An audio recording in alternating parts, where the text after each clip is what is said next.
सर्वाधिक dance bar हे रायगड जिल्ह्यामध्ये बंद झाले होते ना हो.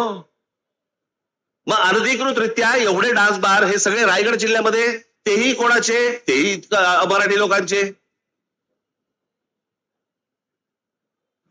म्हणजे इथून पिळला गेलात की डान्स बारच्या नादी लावून तिकडून पिळून घ्यायचं.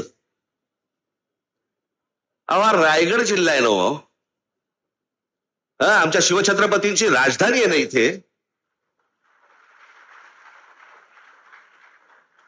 कल्याणच्या सुभेदाराची खडा नारळाने ओटी भरून परत पाठवणी करणारा आमचा राजा, त्याची राजधानी इथे असताना त्या रायगडमध्ये डान्सबार सुरू आहेत.